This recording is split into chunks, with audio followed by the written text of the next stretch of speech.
أعوذ بالله من الشيطان الرجيم. بسم الله الرحمن الرحيم. قد أفلح المؤمنون الذين هم في صلاتهم خاشعون والذين هم عن اللغو معرضون والذين هم على صلاتهم يحافظون أولئك هم الوارثون الذين يرثون الفردوس هم فيها خالدون.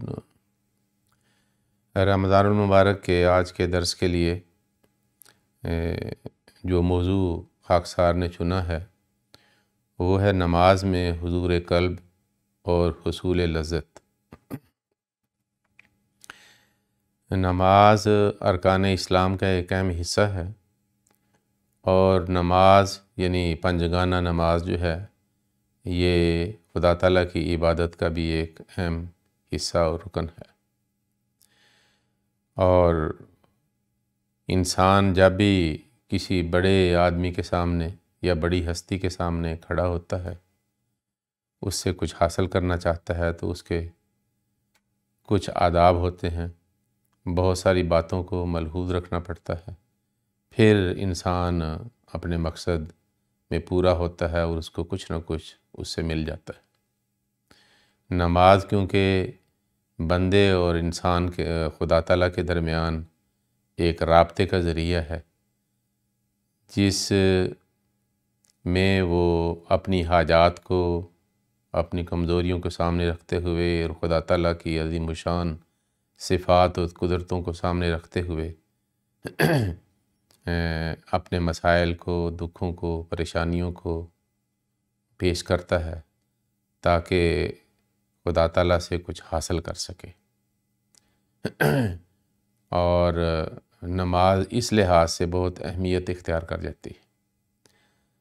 جب تک انسان توجہ سے، دل جمی کے ساتھ اور ایک خاص کیفیت میں خدا تعالیٰ کی عبادت نہیں کرتا، وہ اپنے مقصد کو حاصل نہیں کر سکتا. قرآن کریم کی سورۃ المومنون کی میں نے 2-3 آیات آپ کے سامنے پیش کی ہیں. اس میں اللہ تعالیٰ وہ مومن جو فلاح پاتے ہیں اور کامیاب و کامران ہوتے ہیں ان کی بعض صفات کا ذکر ہے، اور آخر میں ان کو جو انعام ملتا ہے اس کا بھی ذکر ہے.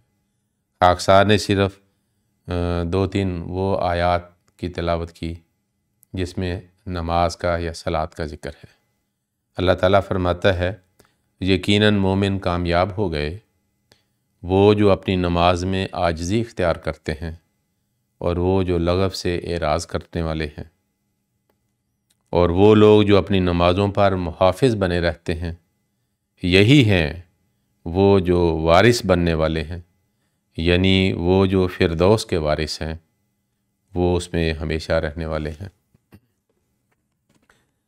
جب ہم قرآن کریم کی مختلف آیات، آن صلی اللہ علیہ وسلم کی احادیث اور آپ کی سیرت کا مطالعہ کرتے ہیں تو پھر ہمیں معلوم ہوتا ہے کہ نماز کس طرح ادا کی جائے کہ انسان توجہ سے، حضور قلب سے نماز پڑھے اور اس کیفیت میں پڑھے کہ اس کو اس میں لذت اور مزہ بھی آئے. یاد رہے کہ جب انسان کو کسی کام میں لذت آتی ہے، مزہ آتا ہے، پھر توجہ بھی قائم رہتی ہے، اور لطف اور مزہ حاصل کرنے کے لیے ضروری ہے کہ توجہ سے ہو، اور فائدہ بھی اسی وقت اس کام کا ہوتا ہے جب توجہ سے کی جائے. اس کے لیے مجاہدے کی بھی ضرورت ہے. عام طور پہ دیکھا گیا ہے کہ ہم 5 نمازیں پڑھتے ہیں اور یہ ایک روٹین کی مشق ہو جاتی ہے. جب ایک چیز روٹین کی ہو جائے اور اس میں تنوع نہ ہو تو پھر انسان ایسے ہی کرتا ہے جیسے کوئی گویا کہ ٹیکس ادا کر رہا ہے، مجبوری ہے. لیکن اگر توجہ سے وہ کام کیا جائے تو پھر اس کے مختلف پہلو بھی نظر آتے ہیں، پھر انسان کو اس میں حظ اور لطف اور مزہ بھی آنا شروع ہو جاتا ہے۔ ایک جسمانی جو ایکسرسائز ہوتی ہیں، ورزش جو ہوتی ہے، اس کا ایک ماہر ہے، اس نے یہ بیان کیا ہے کہ انسان جب ورزش کرتا ہے تو اگر وہ توجہ کے ساتھ اور اس بات کو ذہن میں رکھ کے ورزش کرے کہ اس سے میرا جسم مضبوط ہوتا ہے، میرے مسل مضبوط ہوتے ہیں، پٹھے مضبوط ہوتے ہیں، اور میرا جسم جو ہے وہ صحت مند جسم بنتا ہے اور خوبصورت جسم بن جاتا ہے، تو اس کو اس کا فائدہ ہوگا زیادہ بنسبت اس کے کہ اس کی توجہ کہیں اور ہو اور وہ ورزش کر رہا ہو، اور یہ حقیقت ہے۔ تو اس لحاظ سے سب سے پہلی بات جس سے انسان کو حضور قلب اور لذت مل سکتی ہے نماز میں، اور نماز سے کما حقہ فائدہ اٹھا سکتا ہے، وہ ہے توجہ۔ توجہ سے نماز پڑھنا جو ہے یہ بہت ضروری ہے۔ بعض کہتے ایک انسان ساری عمر نمازیں پڑھتا ہے، لیکن اس کو یہ صرف اس لیے کہ بڑوں کو دیکھا خود پڑھی اور ابھی 5 وقت نماز پڑھنی ہے، یہ ضروری ہے، لیکن وہ توجہ، وہ حضور قلب اور لذت اس کو حاصل نہیں ہوتی جو ہونی چاہیے۔ اللہ تعالیٰ نے جو نماز ہمارے لیے تجویز کی ہے، اس کے مختلف مراحل ایسے ہیں کہ گویا کہ خدا تعالیٰ ہماری توجہ کو قائم اور مرکوز رکھنے کے لیے ایسا ماحول ہمیں عطا کرتا ہے تاکہ ہم زیادہ آسانی سے توجہ کر سکیں اپنی نماز میں۔ اور نماز سے کافی پہلے بعض مراحل میں سے انسان گزرتا ہے، صرف ہمیں احساس نہیں ہوتا بعض کا، حالانکہ وہ ہماری مدد کے لیے ہیں۔ مثلاً اذان ہے، جب اذان کوئی سنتا ہے تو اس کا مطلب اس کے ذہن میں خیال آتا ہے کہ اب نماز کا وقت ہو گیا ہے، تو اس کے ذہن میں یہ خیال یعنی جنم لے لیتا ہے اس وقت کہ میں نے نماز پڑھنی ہے، مجھے نماز کی طرف بلایا جا رہا ہے۔ اذان میں نماز کے فوائد کا بھی ذکر ہے، برکات کا بھی ذکر ہے، تو وہ سن کر پھر وضو کرتا ہے۔ جب وضو دوسرا مرحلہ ہے گویا کہ، اور جب انسان وضو کرتا ہے، مختلف اعضاء کو دھوتا ہے، تو اس کی اگر توجہ نماز ہے کہ میں نے وضو اس لیے کر رہا ہوں کہ میں نماز پڑھ رہا ہوں، تو وہ مسجد میں جانے سے پہلے ہی نماز کے ماحول میں اپنے آپ کو پائے گا۔ پھر جب وضو کرتا ہے تو اس کے ساتھ بعض دعائیں بھی انسان کرتا ہے، اور پھر یہ احساس ہوتا ہے کہ میں گویا کہ اپنے اعضاء کو جن سے میں نے غلطیاں بھی کی ہیں ان کو میں دھوتا ہوں، گویا کہ میں گناہ سے اپنے آپ کو پاک کرتا ہوں۔ پھر آن وسلم نے یہ فرمایا کہ جب اذان دی جائے تو تمہیں چاہیے کہ مؤذن کے الفاظ کو اس کے پیچھے پیچھے دہراؤ۔ اب یہ بھی ایک ایسی بات ہے کہ جس کی وجہ سے ہم اپنے آپ کو نماز کے ماحول میں پا سکتے ہیں۔ جو آدمی اذان سنتا ہے، نماز اذان کے الفاظ دہراتا ہے، پھر وضو کرتا ہے، وضو میں بھی دعائیں کرتا ہے، وضو کے بعد بھی دعا کرتا ہے، پھر اس کے بعد کہتا ہے کہ میں نماز سینٹر میں یا مسجد میں جاتا ہوں، وہ چل کے جاتا ہے، تو اس حال میں بھی اگر وہ نماز کا اس کے ذہن میں رہتا ہے کہ میں سب کچھ کس لیے کر رہا ہوں، تو پہلے ہی اس کی توجہ جو ہے مرکوز ہونی شروع ہو جاتی ہے۔ پھر مسجد میں جاتا ہے، جانے کی دعا کرتا ہے، مسجد میں جاتا ہے، اگر ابھی ٹائم ہے کہ امام نے نماز پڑھانی ہے تو یا پھر حکم ہے ہمیں کہ آپ ذکر الہی کرو یا نوافل پڑھو، اگر پہلے سنتیں پڑھنی ہے تو سنتیں پڑھو، تو گویا کہ فرض نماز کے شروع ہونے سے پہلے ہی انسان مسجد نماز کے اور مسجد کے ماحول میں اپنے آپ کو پاتا ہے۔ یہ سارے گویا کہ انڈیکیٹر ہیں ہمارے لیے، کبھی کچھ کر رہے ہیں، کبھی کچھ کر رہے ہیں، تاکہ ہماری توجہ جو قائم رہے کہ ہم سب کچھ نماز کے لیے کر رہے ہیں، یہ تیاری ہے نماز پڑھنے کے لیے۔ جس طرح ٹرین میں اگر سفر کرنا ہے تو اس سے پہلے جو کچھ بھی انسان کرتا ہے، سامان باندھتا ہے، تیاری کرتا ہے، اپنے کپڑے بدلتا ہے، گھر سے چلتا ہے، کرایہ کی پیسے لیتا ہے، ٹکٹ لیتا ہے، ٹرین آتی، حالانکہ کرنا سفر ہے، لیکن انسان پھر وقت کے اوپر وہ کام کر سکتا ہے اور پوری توجہ سے کرتا ہے۔ بالکل ایسے ہی ہے۔ تو پھر اب ان تمام انڈیکیشن اور الارموں کے باوجود بھی اگر ہماری توجہ قائم نہ رہے نماز میں، تو پھر یہ ہمارا قصور ہے۔ خدا تعالیٰ نے ہمیں وہ سارے ذرائع مہیا کیے، وہ مراحل مہیا کیے جو بہت زیادہ مفید اور ممد ثابت ہوتے ہیں کہ ہم جب نماز کے لیے اللہ اکبر کہیں تو پوری توجہ کے ساتھ ہم نماز پڑھ سکیں۔ پھر دوسرا پوائنٹ حضور قلب اور لذت کے لیے یہ ہے کہ انسان نماز کو سمجھ سمجھ کر پڑھے. جو الفاظ ہم دہراتے ہیں ہمیں اس کے معنی آتے ہیں. اسی حضرت مسیح علیہ السلام نے اس بات پہ زور دیا کہ نماز کے الفاظ کا ترجمہ آنا چاہیے، اور اگر توجہ سے پڑھے، سمجھ سمجھ کے پڑھے، تو آہستہ آہستہ اس کو یہ مشق ہو جائے گی کہ جب عربی کے یہ مسنون الفاظ پڑھتا ہے تو اس کو خود بخود سمجھ آ رہی ہوتی ہے، جس طرح کہ اس کی مادری زبان ہے. کیونکہ 5 وقتہ نماز میں ہر رکعت میں ہم وہ دعائیں کرتے ہیں، تو ایک دن میں کتنی بار انسان اس کو دہراتا ہے. اور جس شخص نے 6 7 8 9 10 سال سے نماز شروع کی ہے اور 50 60 70 سال کی عمر میں وہ پڑھتا آیا، تو اس کو تو ازبر ہو جانی چاہیے، گویا کہ اس کی مادری زبان ہے وہ، کم از کم نماز کے جو الفاظ اور دعائیں ہیں، جو تسبیحات ہیں. تو سمجھ کے پڑھنے سے بھی ہمیں اس کا حظ آتا ہے اور توجہ جو ہے وہ قائم رہتی ہے. بالکل ایسے ہی پھر کہ جس طرح انسان کوئی ایک مزیدار کھانا جو ہے وہ آرام آرام سے چبا چبا کے کھاتا ہے، نہ کہ بڑے بڑے لقمے لیے اور 3 4 منٹ میں کھانا ختم کر دیا. بڑے اہتمام کے ساتھ وہ کھانا کھاتا ہے چبا کے، اور پھر اس کو مزہ آ رہا ہوتا ہے، پیٹ بھی بھرتا ہے اور مزہ بھی آ رہا ہوتا ہے، اور چبا چبا کے پڑھنے سے ہضم بھی اچھی طرح ہوتے ہیں، کھانا جو ہے ہضم بھی اچھی طرح ہوتا ہے. تو جب نماز انسان سوچ سمجھ کے پڑھتا ہے الفاظ، پھر کبھی کسی خدا تعالیٰ کی صفت کے اوپر وہ ٹھہر جاتا ہے کہ خدا تعالیٰ اس صفت کے ذریعے سے کتنا مجھ پہ مہربان ہے. پھر اپنی حالتوں کے اوپر انسان پھر غور کرنے کی اس کو آہستہ آہستہ توفیق ملتی ہے.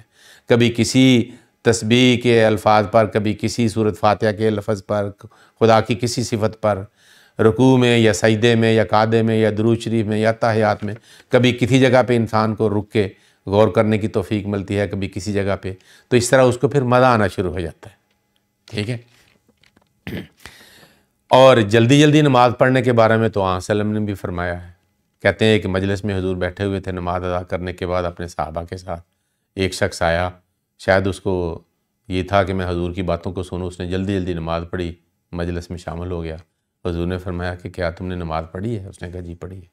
حضور نے فرمایا نہیں تم نے نہیں پڑھی، پھر پڑھو جا کے. وہ آرام سے پھر چلے گیا بغیر سوال کیے، اور پھر جلدی جلدی پڑھ کے وہ آ گیا تاکہ میں شامل ہوں. اور حضور نے فرمایا تم نے نماز پڑھ لی؟ اس نے کہا جی پڑھ لی. اس نے کہا نہیں پڑھی. 2 3 دفعے حضور نے نماز پڑھوائی تو پھر اس نے پھر عرض کیا کہ یا رسول اللہ میں کیسے نماز پڑھوں، میں نے پڑھ لی ہے نماز. آپ نے کہا کہ نہیں پڑھی ہے.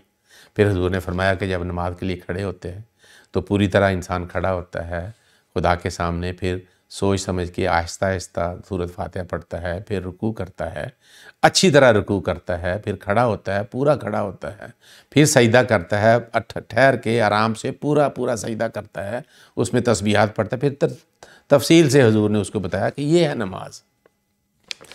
تو اس لیے جلدی جلدی نماز جو پڑھنی ہے نا، اس میں خدا تعالیٰ نے جو برکات رکھی ہیں اس سے انسان جو ہے وہ محروم ہو جاتا ہے. مثلا حضرت مسیح علیہ السلام اس کے بارے میں فرماتے ہیں نماز کی ظاہری صورت پر اکتفا کرنا نادانی ہے. اکثر لوگ رسمی نماز ادا کرتے ہیں اور بہت جلدی کرتے ہیں، جیسے ایک ناواجب ٹیکس لگا ہوا ہے جلدی گلے سے اتر جاوے. بعض لوگ نماز تو جلدی پڑھ لیتے ہیں لیکن اس کے بعد دعا اس قدر لمبی مانگتے ہیں کہ نماز کے وقت سے دگنا تگنا وقت لے لیتے ہیں. یہ بھی مسلمانوں میں ایک بدعت سی ہے. حالانکہ نماز تو خود دعا ہے. جس کو یہ نصیب نہیں کہ نماز میں دعا کرے اس کی نماز ہی کیا ہے. چاہیے کہ اپنی نماز کو دعا سے مثل کھانے اور سرد پانی کے لذیذ اور مزیدار کر لو، ایسا نہ ہو کہ اس پر ویل ہو. جس طرح کھانے میں انسان اور پینے میں ٹھہر ٹھہر کے آرام آرام سے پیتا ہے اور اس کو لذت آتی ہے، تو فرمایا نماز کے ساتھ بھی ایسا ہی کر لو تم. تو آرام آرام سے جب کریں گے تو پھر ضرور لذت پیدا ہوگی. پھر تیسرا پوائنٹ ہے حضور قلب اور لذت حاصل کرنے کا. دیکھیں نماز میں قیام ہے، رکوع ہے، سجود ہے، پھر قعدہ ہے، دونوں سجدوں کے درمیان بیٹھنا ہے، التحیات ہے. تو یہ مختلف نماز میں انسان اپنی پوزیشنوں کو بدلتا ہے. اس میں بہت بڑی حکمت ہے، کیونکہ ایک ہی پوزیشن میں انسان رہے تو تھک جاتا ہے، اکتا بھی جاتا ہے، نیند بھی آ سکتی ہے اس کو.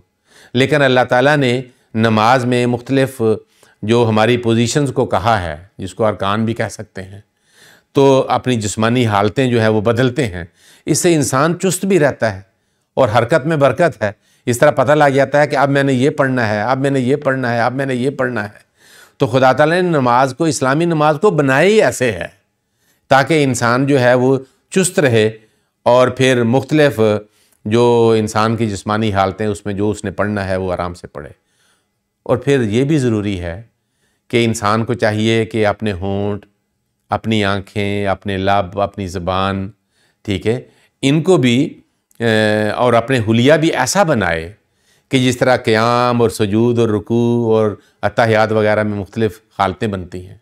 یہ بہت ضروری ہے۔ آج کل تو کہتے ہیں جی اس کی باڈی لینگویج ایسی تھی، گویا کہ باڈی لینگویج سے بھی پتہ لگنا چاہیے کہ ہم خدا کے حضور اس سے کچھ حاصل کرنے کے لیے، اس سے کچھ مانگنے کے لیے آئے ہیں، اس سے کچھ منوانے کے لیے آئے ہیں، کچھ فیض پانے کے لیے آئے ہیں۔ یہ نہ ہو کہ انسان خدا سے مانگ رہا ہو، دماغ اس کا کسی اور طرف ہو، توجہ کسی اس کی اور طرف ہو، وہ اس کے دماغ میں اور ہی مسائل ہوں، جس دل میں خدا کے علاوہ کوئی اور طرح کے جذبات ہوں۔ تو یہ اللہ تعالیٰ نے نماز کی کوئی صورت ہی ایسی بنائی ہے کہ جس میں انسان کو تمام ذرائع دیے ہیں تاکہ وہ چست رہے، باہوش رہے اور توجہ سے نماز پڑھ سکے۔ اگر کسی ایک رکن میں نماز نہیں پڑھ سکا جسمانی حالت میں، جب وہ بدلے گا اللہ اکبر کہہ کے تو اس کو ہوش آ جائے گی میں تو نماز پڑھ رہا ہوں۔ تو اس طرح نماز میں توجہ کے لیے اللہ تعالیٰ نے بڑی ہی یعنی کہ حکمت کے ساتھ یہ مختلف قسم کی جو حالتیں ہیں جسمانی وہ رکھی ہیں۔ پھر خدا تعالیٰ کی جب صفات وغیرہ کا ذکر آتا ہے تو انسان کو چاہیے کہ اپنا منہ بھی ویسا بنائے اور دل کو ذرا اضطراب اس میں پیدا کرے، اس کو ذرا تکلیف اور دکھ ہو جو اس نے غلط کام کیے ہیں، اور اپنی کمزوری اور بے بسی اور بے کسی کا احساس اس میں ہونا چاہیے، اور اس کا پھر اثر ہوگا۔ ہمیں خدا تعالیٰ کو ہماری اس حالت پہ رحم آئے گا کہ کیسی مسکین والی شکل بنائی ہوئی ہے اور کیا کچھ مجھ سے مانگتا ہے میری صفات کا ذکر کر کے۔ تو اس سے پھر توجہ بھی قائم رہے گی اور لذت بھی آئے گی، اور انسان اللہ تعالیٰ سے پھر کچھ لے کے ہی جائے گا۔ نماز کے لیے حضرت مسیح علیہ السلام نے ایک جگہ لکھا ہے کہ نماز 3 طرح کی ہے۔ صلاۃ بالجسم، ایک جسمانی نماز ہے کہ ہم قیام، رکوع، سجدہ اور یعنی قعدہ وغیرہ تحیات کرتے ہیں۔ فرمایا دوسرا اس کا حصہ ہے صلاۃ باللسان، کہ ان تمام جو ہماری جسمانی پوزیشن ہے اس میں ہم کچھ مختلف قسم کی دعائیں بھی کرتے ہیں، تو جسم کے ساتھ ہماری زبان بھی شامل ہو جاتی ہے اس میں۔ اور تیسرا درجہ ہے صلاۃ بالقلب، کہ جسم کے ساتھ ہماری زبان بھی شامل ہے، ہمارا دل بھی اس کے ساتھ شامل ہے، اور پھر اصل میں وہ نماز بن کے ابھرتی ہے جو خدا کے حضور قبول ہوتی ہے، کیونکہ جسم بھی اور زبان بھی اور ہمارا دل بھی خدا تعالیٰ کے حضور دعا کرنے والا ہے۔ اس بات کو حضور نے ایک جگہ بیان فرمایا ہے۔ حضور فرماتے ہیں نماز ایسے نہ ادا کرو جیسے مرغی دانے کے لیے ٹھونگ مارتی ہے، بلکہ سوز و گداز سے ادا کرو اور دعائیں بہت کیا کرو، نماز مشکلات کی کنجی ہے۔ پھر حضور اس کے بعد فرماتے ہیں چاہیے کہ نماز کی جس قدر جسمانی حالتیں ہیں ان سب کے ساتھ دل بھی ویسے ہی تابع ہو۔ اگر جسمانی طور پر کھڑے ہو تو دل بھی خدا کی اطاعت کے لیے ویسا ہی کھڑا ہو، اگر جھکو تو دل بھی ویسے ہی جھکے، اگر سجدہ کرے تو دل بھی ویسا ہی سجدہ کرے۔ دل کا سجدہ یہ ہے کہ کسی حال میں خدا کو نہ چھوڑے، جب یہ حالت ہوگی تو گناہ دور ہونے شروع ہو جائیں گے۔ معرفت بھی ایک شے ہے جو کہ گناہ سے انسان کو روکتی ہے۔ گویا کہ نماز سنوار کے انسان ادا کرتا ہے تو اس کے گناہ جھڑ جاتے ہیں، جب گناہ جھڑتے ہیں تو خدا تعالیٰ کے ساتھ تعلق اور زیادہ مضبوط کرنے کو انسان کا دل کرتا ہے، اور زیادہ توجہ کے ساتھ انسان جو ہے وہ نماز کو پڑھتا ہے۔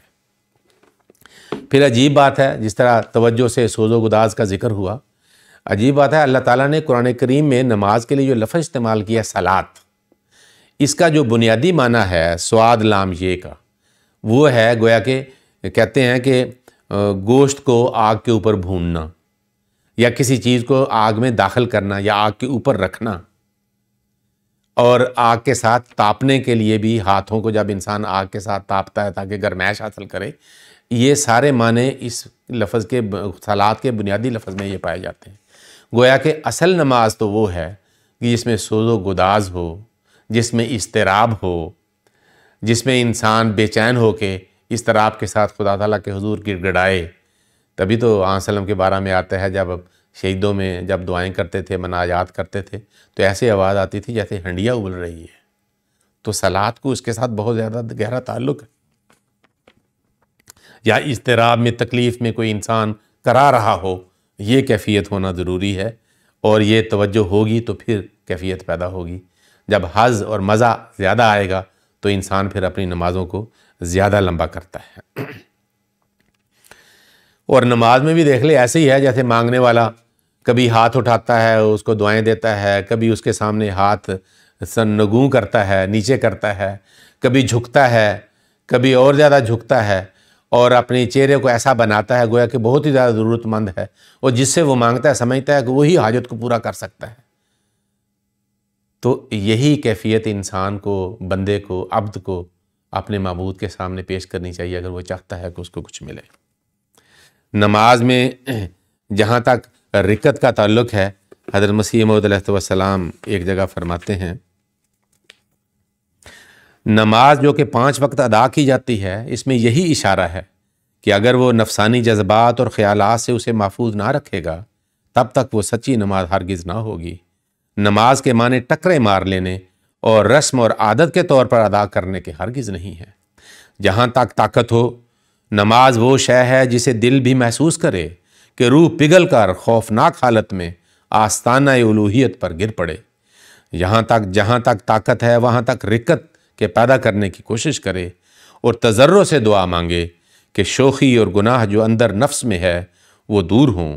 اسی قسم کی نماز بابرکت ہوتی ہے، اور اگر وہ اس پر استقامت اختیار کرے گا تو دیکھے گا کہ رات کو یا دن کو ایک نور اس کے قلب پر گرا ہے اور نفس امارہ کی شوخی کم ہو گئی ہے، جیسے اژدہا میں ایک سم قاتل ہے، یعنی قتل کرنے والا زہر ہے، اسی طرح نفس امارہ میں بھی سم قاتل ہوتا ہے، اور جس نے اسے پیدا کیا اسی کے پاس اس کا علاج ہے۔ یعنی نماز کے ذریعہ سے رکعت پیدا کر کے وہ سوز و گداز کے ساتھ ہم اس کا تریاق پیدا کر سکتے ہیں، تاکہ ہم توجہ کے ساتھ اور پیار اور محبت کے ساتھ نماز جو ہے وہ ادا کر سکیں۔ اب لذت جو نماز میں ہے اس کے بارے میں حضور فرماتے ہیں، نماز خامخواہ کا ٹیکس نہیں ہے کہ عبودیت کو ربوبیت سے ایک ابدی تعلق اور کشش ہے، بلکہ عبودیت کو ربوبیت سے ایک ابدی تعلق اور کشش ہے۔ خدا نے پیدا کیا ہے، مخلوق اور خالق کے درمیان ایک اٹوٹ تعلق ہے، ایک کشش ہے۔ اس رشتہ کو قائم رکھنے کے لیے خدا تعالیٰ نے نماز بنائی ہے اور اس میں ایک لذت رکھ دی ہے جس سے یہ تعلق قائم رہتا ہے۔ جیسے لڑکے اور لڑکی کی جب شادی ہوتی ہے، اگر ان کے ملاپ میں ایک لذت نہ ہو تو فساد ہوتا ہے، ایسے ہی اگر نماز میں لذت نہ ہو تو وہ رشتہ ٹوٹ جاتا ہے۔ دروازہ بند کر کے دعا کرنی چاہیے کہ وہ رشتہ قائم رہے اور لذت پیدا ہو۔ جو تعلق عبودیت کا ربوبیت سے ہے وہ بہت گہرا اور انوار سے پر ہے، جس کی تفصیل نہیں ہو سکتی۔ جب وہ نہیں ہے تب تک انسان بہائم ہے۔ اگر 2-4 دفعہ بھی لذت محسوس ہو جائے تو اس چاشنی کا حصہ مل گیا، لیکن جسے 2-4 دفعہ بھی نہ ملا وہ اندھا ہے۔ من کان فی ھذہ اعمی وہو فی الآخرۃ اعمی۔ یاد رہے حضرت مسیح علیہ السلام نے فرمایا کہ ہر چیز میں اللہ تعالیٰ نے لذت رکھی ہے، کھانے میں بھی لذت ہے ورنہ کوئی کھائے نہ۔ تو نماز میں کیوں لذت نہ ہو؟ جب خدا اور بندہ باہم ایک دوسرے سے گفتگو کرتے ہیں، مناجات بندہ کرتا ہے، بندے سے خدا تعالیٰ سے تعلق قائم کرتا ہے، تو اس میں ایک لذت ہے۔ جب یہ اور فرمایا ایسی لذت ہے کہ دنیاوی تعلقات میں اس طرح کی لذت ہے ہی نہیں ہے۔ سب سے زیادہ طاقتور لذت اور اعلیٰ لذت جو ہے وہ نماز میں ہے اور عبادت الہی میں ہے۔ اس لیے حضرت مسیح موعود علیہ السلام نے ایک جگہ ہمیں دعا بھی سکھائی ہے۔ فرمایا جس طرح لذیذ غذاؤں کے کھانے سے مزہ آتا ہے، اسی طرح پر گریہ و بکا کی لذت آئے گی، اور یہ حالت جو نماز کی ہے پیدا ہو جائے گی۔ اس سے پہلے جیسے کڑوی دعا کو کھاتا ہے تا صحت حاصل ہو، اسی طرح اس بے ذوقی کی نماز کو پڑھنا اور دعائیں مانگنا ضروری ہیں۔ اس بے ذوقی کی حالت میں یہ فرض کر کے کہ اس سے لذت اور ذوق پیدا ہو، یہ دعا کرے کہ اے اللہ تو مجھے دیکھتا ہے کہ میں کیسا اندھا اور نابینا ہوں، اور میں اس وقت بالکل مردہ حالت میں ہوں، کیونکہ لذت اور توجہ نہیں پیدا ہو رہی۔ مردہ حالت میں ہوں، میں جانتا ہوں کہ تھوڑی دیر کے بعد مجھے آواز آئے گی اور میں تیری طرف چلا آؤں گا۔ اس وقت مجھے کوئی روک نہ سکے گا، لیکن میرا دل اندھا اور ناشناسا ہے۔ تو ایسا شعلہ نور اس پر نازل کر کہ تیرا انس اور شوق اس میں پیدا ہو جائے۔ تو ایسا فضل کر کہ میں نابینا نہ اٹھوں اور اندھوں میں نہ جا ملوں۔ جب فرمایا جب اس قسم کی دعا مانگے گا اور اس پر دوام کرے گا تو وہ دیکھے گا کہ ایک وقت اس پر آئے گا کہ اسی بے ذوقی کی نماز میں ایک چیز آسمان سے اس پر گرے گی جو رکت پیدا کر دے گی، پھر انسان لذت بھی حاصل۔ گویا کہ رکت، توجہ اور لذت کے لیے بھی خدا سے مانگنا ضروری ہے۔ جب ہم خدا سے یہ باتیں مانگیں گے تو پھر توجہ سے نماز بھی نصیب ہوگی اور پر لذت نماز ادا کرنے کی توفیق ملے گی۔ اللہ تعالیٰ ہمیں ایسی نماز جو توجہ سے بھرپور ہو، حضور قلب والی ہو اور لذت سے بھرپور ہو، ادا کرنے کی توفیق دے۔ اللہم صلی علی محمد وعلی آل محمد وبارک وسلم انک حمید مجید۔